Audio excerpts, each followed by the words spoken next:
আচ্ছা, আজকে আমাদের একটা পার্সেল রিটার্ন আসছে। এটা আপনাদেরকে একটা এক্সপিরিয়েন্স শেয়ার করবো যে পার্সেলটা রিটার্ন আসে কিভাবে। আপনাদের তো একটা অভিজ্ঞতা আছে আমাদের, যে রিটার্ন আসলে প্রোডাক্ট ভাঙা ভাঙা যায়, ডেলিভারি ম্যানরা ভালো করে আনে না রিটার্ন পার্সেলগুলো, এরকম একটা ইস্যু থাকে।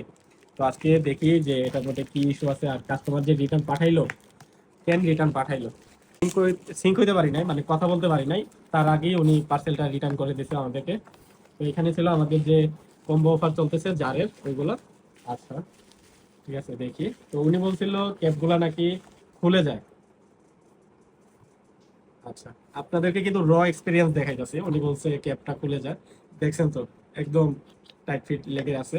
জিনিসটা হচ্ছে এটা এয়ার টাইট, ভিতরে ফাঁকা থাকে, রাবার দেওয়া থাকে। তো ব্যাপারটা হচ্ছে যে এটা এইভাবে থাকবে। এইভাবে যখন থাকবে তখন আপনি এটা তো ইউজ করবেন কিভাবে, এইভাবে ধরবেন, এইভাবে খুলবেন, রাইট?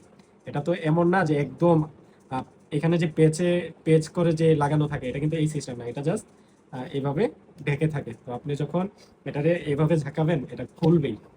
আচ্ছা, তো এখানে ইস্যু নাই। তারপর সেকেন্ড প্রোডাক্টটা দেখি, সেকেন্ড ডাটা কি অবস্থা। আচ্ছা, এটা পড়তেছে, এটাও পড়তেছে না। তিন নাম্বারটা দেখি, রিটার্ন যে পাঠাইলো, রিটার্ন কি বুঝে পাঠাইলো, এটা পড়তেছে, এটাও কিন্তু পড়তেছে না।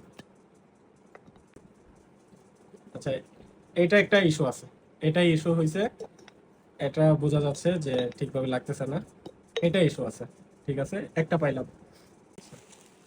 এটা হচ্ছে, এটাও ঠিক আছে, পরে পরে না। হ্যাঁ, তাহলে আমরা দেখলাম মোটামুটি পাঁচটা ঠিক আছে, জাস্ট একটা ইস্যু হয়েছে। একটা উনি আমাদের সাথে সিঙ্ক হইলে এটা আমরা চেঞ্জ করে দিতাম, কোনো ইস্যুই হইতো না, আমরা এক্সচেঞ্জ করে ওনাকে দিয়ে দিতাম। তো এই আর কি, পার্সেলটা আলহামদুলিল্লাহ সেফলি আসছে। যে ভাঙার যে একটা ভয় থাকে, এটা কিন্তু নাই। আচ্ছা, ভাঙার ভয়টা এখানে না থাকার আরেকটা বড় রিজন হচ্ছে, দেখেন আমরা কতগুলো বাউল ইউজ করি। একদম প্যাকেজিংটা খুব প্রিমিয়াম ভাবে আমরা দিয়ে থাকি, যেন ভাঙার কোনো চান্স থাকে না। তো আপনার